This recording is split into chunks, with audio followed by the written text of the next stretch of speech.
Welcome to World War III Watch. This week, I'm here with Pasta, our co-host for today, and we're going to be joining Sasha Knezev right now from Serbia. Sasha, let's get you up in here. Sasha, welcome to the show. Welcome to the Homeless to Go special. Hey, guys. How are you? Very good. Very good. Good to see you, Sasha. And today is very interesting that you timed this today because there's a lot of action going on right now on the ground in Serbia. And we like to check in with you regularly because we want to get a historical context. We don't want to just get the sound blips on CNN and all that crap. We want to know what is the context, what's happening right now. So I'm going to pass it to you, and let's actually throw up some of the actual happenings because Xi Jinping actually arrived. Was it on Tuesday? Did he arrive? Is that correct, Sasha? Are you there? Yes, he arrived on Wednesday. On Wednesday. He's here today, and he's leaving to Budapest tonight to meet with Viktor Orban. Okay. Well, let's I want to get a shot of that. Can we get that on there, Jamie? Inside Politics, I'm Dana. No, not that one. Not that one. We have the China-Serbia background. You want to throw that on? Got it, Jamie? Give me a second. I got it. I haven't downloaded that one yet. Okay. Well, okay. Well, I'll have it in a second. I'll let you. Okay, great. Sasha, if you want to give us a little background on that. Actually, you know what? I can throw up this right now while you're telling us about that. He arrived. This was the 25th anniversary of when NATO. Yeah, so here's what happened. Xi Jinping, his first trip in 5 years to Europe, he went to see French President Emmanuel Macron. He discussed, and Ursula von der Leyen inserted herself in the meeting. She's, of course, the head of the EU. She threatened him with economic sanctions. So we're seeing now a actual sanction war between the West and the BRICS nations headed by China and Russia, of course. Then Xi Jinping came to Serbia. He came with 400 delegates, and they signed 29 economic, administrative, and infrastructure agreements. He made a statement to preserving Serbia's territorial integrity. This obviously stems from the Kosovo situation, which goes back to 1999. He came in observation of the 25th anniversary of the Chinese embassy being bombed by the United States in 1999 when they bombed Yugoslavia, Serbia at the time. And he came to commemorate that. He came to show Serbia that they have their back. Now, Serbia, as we know, is not a member of the European Union, and they're not a member of NATO, nor do they intend to be a part of NATO. They are, however, surrounded by NATO. And now that we know officially that Serbia President Vučić has long played both sides of the fence, saying that he wants Serbia to go into the EU, even though overwhelmingly the public, over 70% of Serbians, do not want to join the EU. But he sort of had to play that role because of Serbia's geographic location and being surrounded by the EU.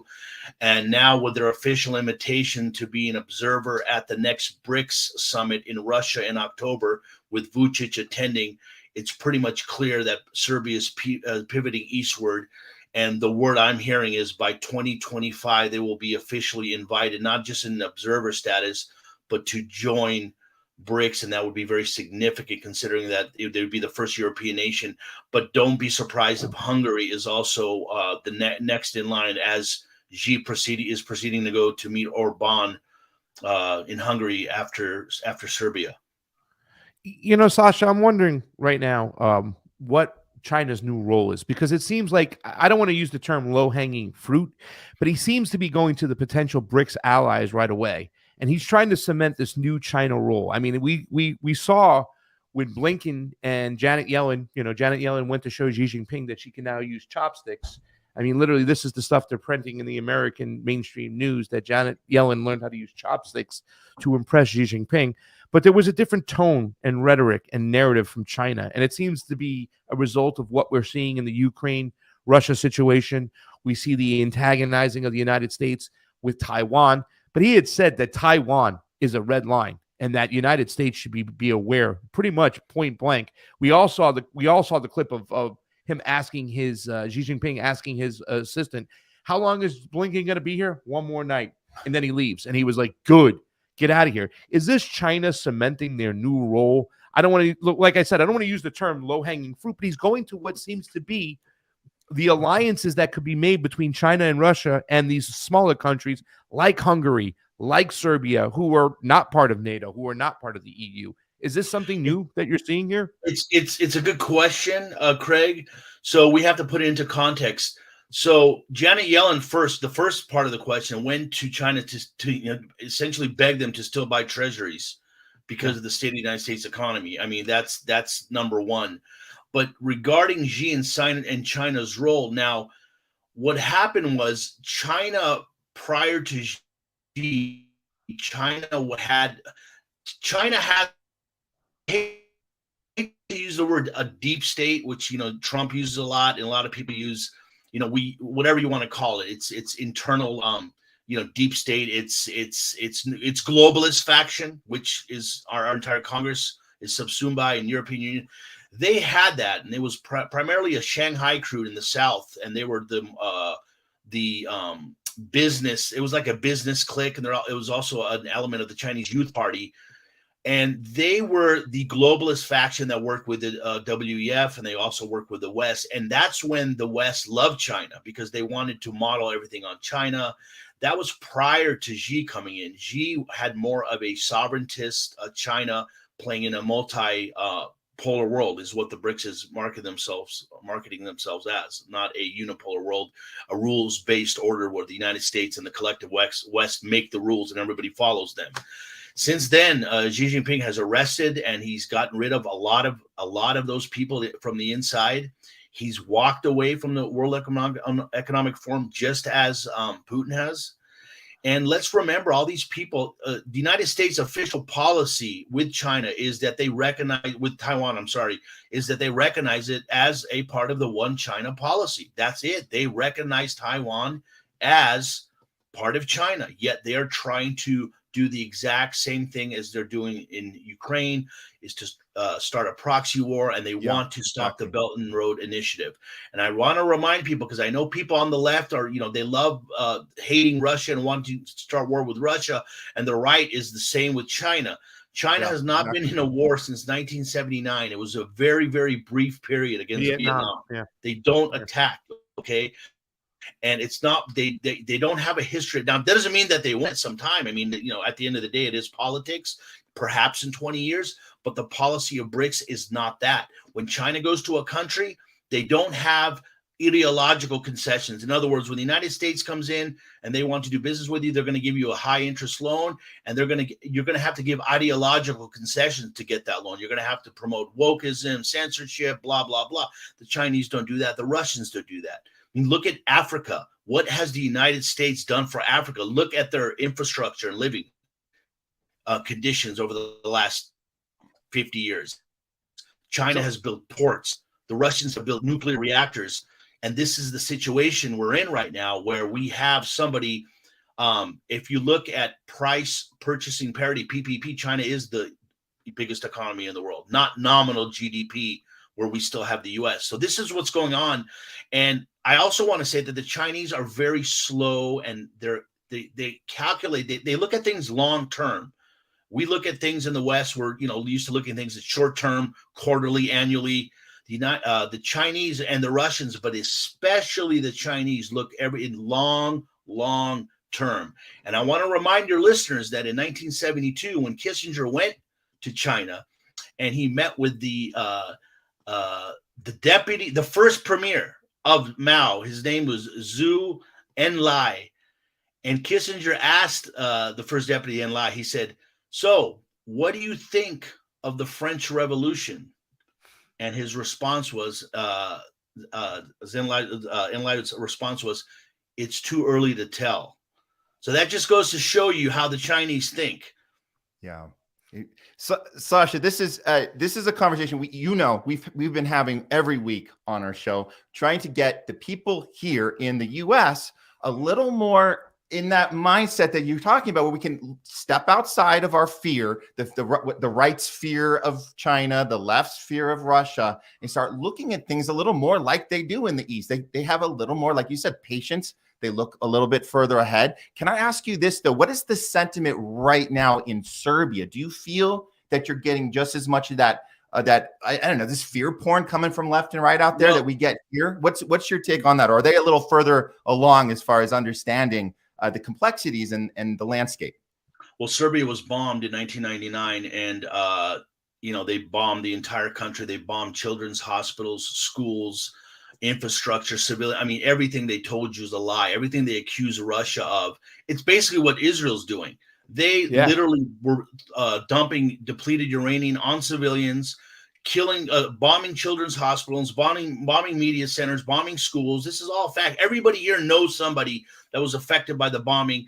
And then to further that, in regards to Xi's arrival, 20 to 30,000 Serbians awaited him in the square, were waving flags, were clapping, because we here are surrounded. The people of Serbia are surrounded by the EU and NATO. And, they're in the heart of you have Orban, North. Serbia has friendly relations with everybody. But literally, the EU is basically just a handful of nations, the old colonial powers, telling you, you're going to do this, this, and this. And Serbia has been resisted. Now, when they bombed Serbia, they also bombed the Chinese embassy, just like Israel bombed the Iranian embassy. I mean, this goes back. And of course, the United States said it was an accident, which is absurd. Because when they bombed, when they were bombing Yugoslavia, at the time it was Yugoslavia, not Serbia. Yugoslavia was the richest nation in Eastern Europe. It had the highest standard of living. And now it's 5 nations, 6 nations. They want to turn it into 7 nations. And the planes that took off to bomb Yugoslavia, they left from the American military bases in Italy. The one plane that bombed the Chinese embassy actually flew from the United States, took off, bombed the embassy, and flew back. So that shows you what an accident it was. Yeah. I want to attack this kind of narrative from the populist right point of view, right? We often talk about the left and their craziness about Putin in Russia, but I want to talk about China real quick and the way the populist right attacks it. Number one, they talk about COVID. Even on your hardest core right-wing Bannonite show, there is an admission that, the intelligence community was involved with this, but they try to pin it as like a partnership with China. They try to tie Xi Jinping's roots to the University of Iowa and agriculture. What do you say to those people that say, no, they were part of planting COVID-19? I'm not disputing that China didn't have a role. China's a huge nation. They had a big shadow banking industry that Xi shut down, which is responsible for the real estate crash over there, which is affecting about 50-60% of Chinese. It's huge. And these shadow banking elements are people that he took down. Now, I'm not saying that China did not have a role in it. It's that China is a huge nation, but I can tell you that in China, bankers get arrested. Corrupt politicians get thrown out. I mean, this happens. I mean, wow, can you imagine that? So it is a good question. And there are some other questions that need to be answered and they need to be unearthed. But when are we going to get to that dialogue when now clearly they're going to just blame look, if we have the left hating Russia but being okay with China, and then the right hating being against the Ukrainian war but for war with China, then we cover all the bases, right? We're with war with everybody. Or going to war with Iran. And I just saw an interesting article right now. During the Ukraine war with Russia, you had Russian athletes, singers, opera performers, writers being banned from Europe. I mean, something absolutely. This is what happened with Serbia in the 90s when I was growing up, by the way. And now I'm seeing an article, and that is just absolutely atrocious. That kind of behavior you should not target artists, musicians at all with anything. No labeling, and that is something that the right even made comment on. And then today I'm reading the news and I'm looking at an Israeli singer. We just had the Eurovision, it's a Eurovision Awards. It's an award every year where every country has a singer and a song that's performs, in front of a European audience and they vote. And you had the Israeli singer being boycotted. Now I'm pro-Palestinian. I'm against what's happening, but I'm just as much against censoring her. So That's it's right. You can't the hypocrisy needs to stop on both sides. It's called having principle, Sasha, and you have it, and we like to think we have it here on our shows here in LA and all over. Everybody who we bring on, we like to talk about this. And like, I don't know, I feel like we hit the wall too. We hit the wall with people that you think have, checked the box on principle, and then all of a sudden, what happens? They're trying to ban TikTok, and all of a sudden, the same people that we thought understood what freedom of speech meant, understood what giving people a platform, even if you disagree with them, to have that platform available, all of a sudden was like, no, China's going to get us through this app. We need to shut it down. Really? Is that really the right call? So I feel like we might have lost some of the populist mindset through even this last few months with the TikTok thing. And it feels like with Israel Palestine itself really brought out what happened to your free speech absolutism. Like it just went out the window, saying that these protests and then trying to tie them to the Black Lives Matter protests that were really, first of all, and I'm going to say this for the record, I believe that whole mentality, them burning down the city, was overplayed by the right. I went to a lot of protests and I didn't see that type of behavior. And if I did see that type of behavior, where I was at the one protest of Black Lives Matter where they went onto the freeway, somebody threw a skateboard through the back of a police car, but it was a homeless guy who had joined the protest. It wasn't the leadership who, told people to act that way. In fact, they told them to behave. So now they're overplaying that card. They're trying to put that picture perfect, they're burning down the city, Black Lives Matter, same people here in Palestine. These people aren't really pro-Palestinian. They're just anti-death. They're anti-ethnic cleansing. What do you have to say to that, Sasha? No, I agree with you. And I was telling Matt, what we have to be careful for is the people, the agent provocateurs that will hijack a movement and co-opt it and invert it and subvert it to their own benefit. So what do we have now? We have peaceful protesters being infiltrated with violent protesters wearing masks, of course, causing the police to go in and meet them and turning into a more dividing issue between it just seems to be more and more divisive. The left and right just becomes fractured more and more, and it just works against the look, this issue right here is something that I'm proud of because it's finally coming to the fore, and I'm proud of these students. However, we also have to understand that the people that run Israel, these globalists, do not care about Israel. They will sacrifice Israel in a second and replace it with something else. Remember that Richard Nixon said in 2012, Israel will not exist in 10 years. He said that on record.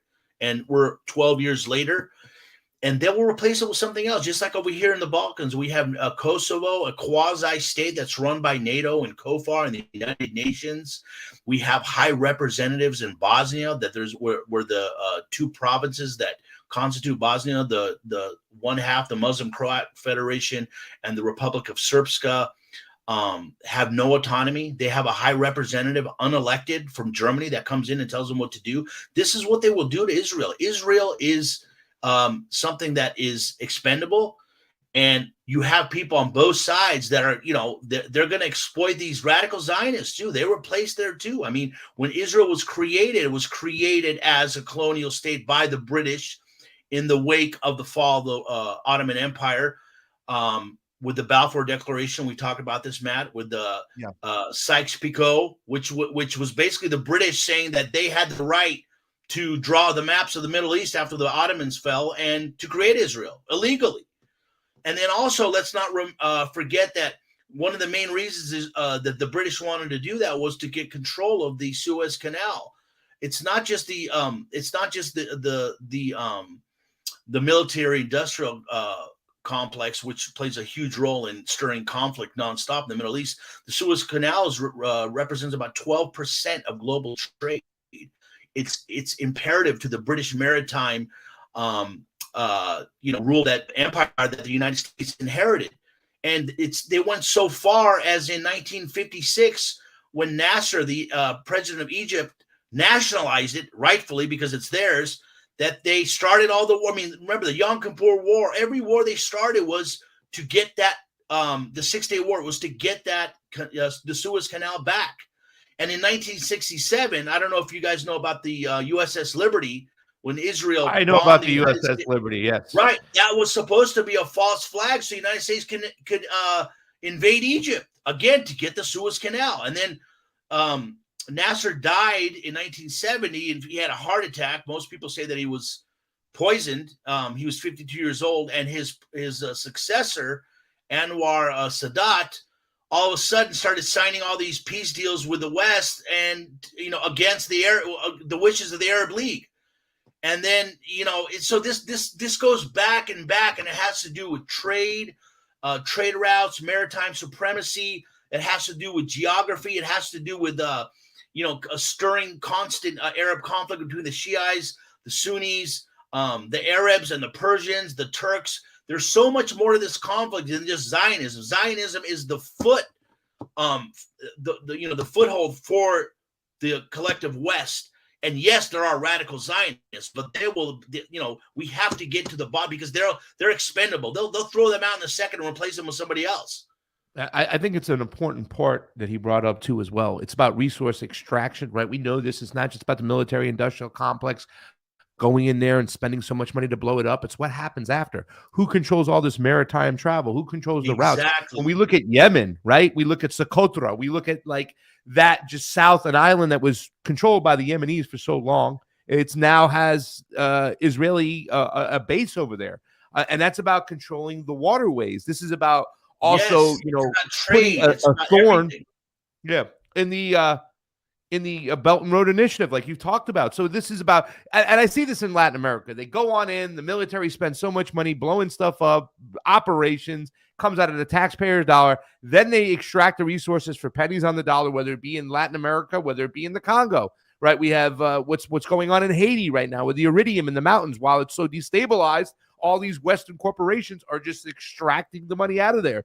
But it's also about thrusting on a monetary system too as well, Sasha, to make sure that a lot of countries stay within our dollar, to make sure that our dollar is propped up, because there's nothing really backing our dollar besides a missile. Am I right or wrong there? Right. It was the petrodollar, but that's gone away. And let's that's out the window now, right? They're taking money in yuan. So right. Yeah. And the reason the Chinese are building the Belt and Road Initiative is to have a land trade route, because the maritime route is still controlled by the United States and Britain and those old colonial powers. So they're going around the land. Let's not forget that the 19th century, by the Chinese, they call the century of humiliation, because the British, during the Opium Wars, they tried to force trade routes and the resource on the Chinese. They tried to extract that from the Chinese. The Chinese wouldn't work with them, so they dumped opium on the population. They caused an opium epidemic. The Chinese went to war. The British, twice, this happened twice. The British bombed them, defeated them, forced the Chinese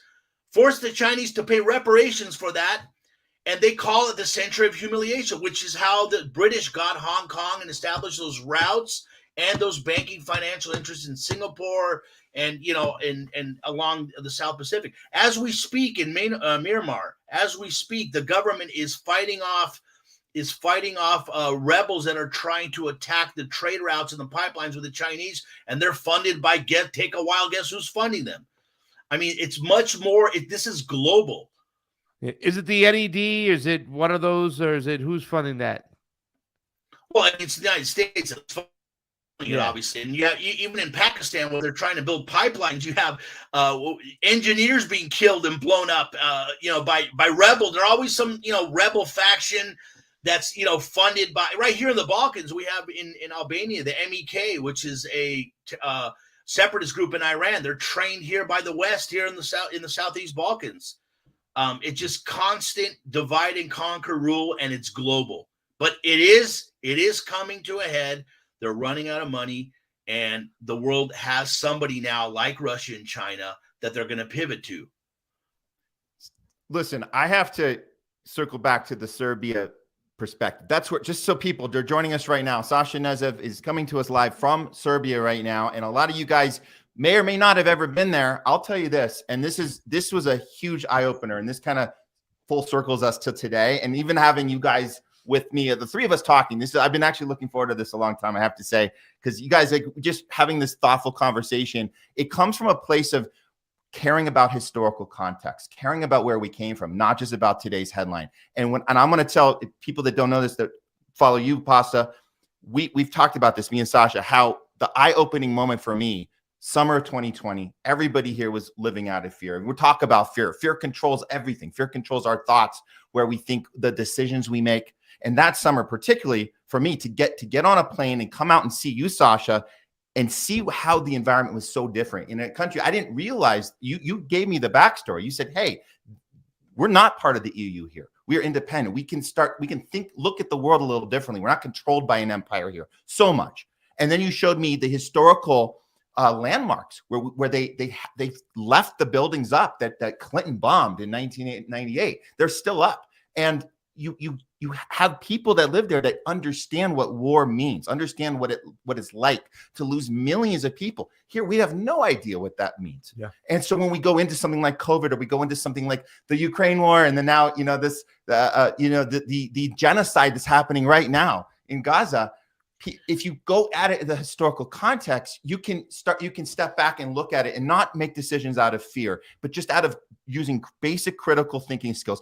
The stuff we're talking about, guys, people watching us, this isn't some intellectually like advanced shit. This stuff is easy to see. And I'm not trying to diminish, our ability here to analyze stuff, but you guys can do it too. Everyone can do this. If you just take that emotion out, step back, look at the historical context, look at what is the pattern of behavior. How do we what is the thing we always want? We always want resources. I think, though, at the end of the day, Yeah. when we try to get the masses to pay attention to this, right, they don't care as much because they're so consumed by their day-to-day living style and how much it's stressed. And I think that's the key is that, listen, they're keeping you in this state of this mindset, right? Yeah. This frantic, needy mindset where you're just trying to figure out, how am I going to pay the bills? How am I going to put a roof overhead? How am I going to eat? And that's the majority of citizens in the United States, that they can't conceptualize outside of that and understand how important what Sasha's talking about today in Serbia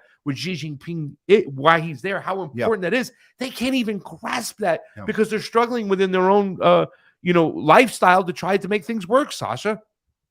Yeah, you know what? That's a great point. And, I can end it on this. Today is Victory Day in Russia, and actually in Serbia too.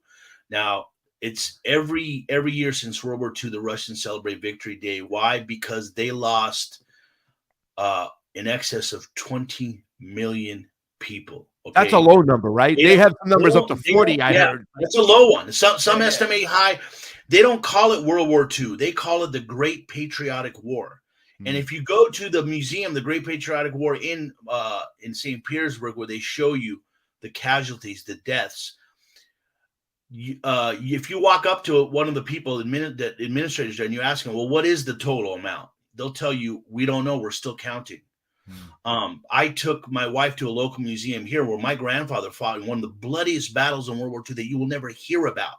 All right. It was called the Sremski Front. It was because of this battle. Yugoslavia was the only country here that liberated itself. It wasn't liberated by the Soviets or the United States. And because they were the Soviet Sixth Army, their best army, 85% of the fighting was on the Eastern Front over here in Russia. The best army of the Wehrmacht was going to fight the Russians in Barbarossa, and here they got bogged down, allowed the Soviets to prepare better and to defeat them. This Saving Private Ryan stuff, I'm not saying it wasn't important, but that was just, small potatoes. They came in the last year, all the fighting was there. In World War I, Serbia lost 1/3 of their population. They lost over 1 million. Yugoslavia lost about 1.5 million. We don't even know what the numbers are. Do you know what the United States, in which war in its 200-year history it's lost? You know which war they've lost that had the most casualties? And you know what that Civil War. Up? Yes. And that was what, 400,000? I'm not trying to disparage that at all. Every war is horrible, but they have no idea.